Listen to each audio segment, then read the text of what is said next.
Once upon a time, I used to do a feature called Friday Flashbacks where I would go back through newspaper archives and find old stories on sports topics or for a relevant day.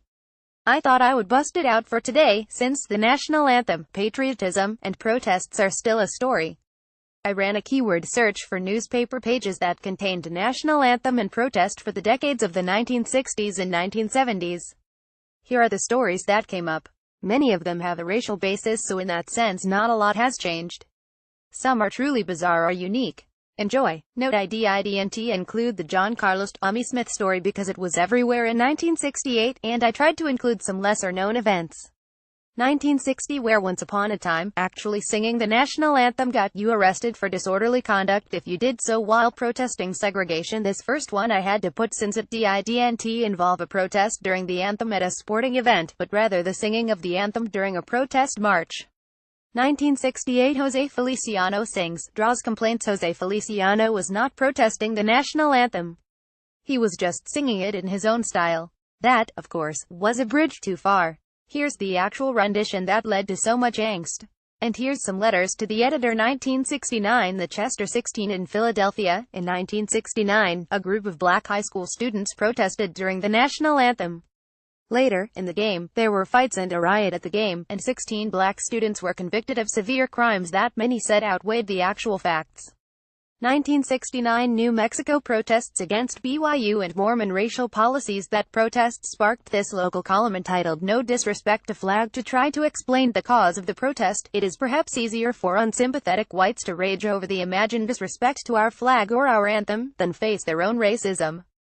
1971, Amado Morales of Puerto Rico. 1971, more BYU protests, this time at Wyoming. These protests came 2 years after the Wyoming coach dismissed 14 black players who wanted to protest treatment. 1971, Creighton cheerleaders take a stand from a Creighton University page during the 197,071 academic year. A controversy arose over the cheerleading squad's response to the national anthem at basketball games. The university disbanded the cheerleading squad until 1973. That protest was over racial inequality in the country. 1971, Northern Illinois stops playing anthem to avoid racial protests. Some Northern Illinois students did not stand for anthem the previous year, so the president decreed that it would not be played at home games. 1972, Minnesota-Ohio State brawl and the fallout. In 1972, a Minnesota-Ohio State game devolved into a brawl after a hard foul in the final minute, and 2 of the Minnesota players were suspended for the rest of the year. Here's video of that incident. 1972, Trailblazers sits to protest a release of another player. UCLA player Sidney Wicks is mentioned in this article, and it appears his teammate Charles Yelverton sat during the national anthem because he was upset about the release of a teammate. 1973, Dwayne Thomas turns his back at Buffalo. Dwayne Thomas was in the middle of controversy at a 1973 preseason game in Buffalo, and fans sent letters to the commissioner to discipline him. Rozelle did not. During the 1973 preseason, the Redskins traveled to Buffalo for a Friday night meeting with the Bills.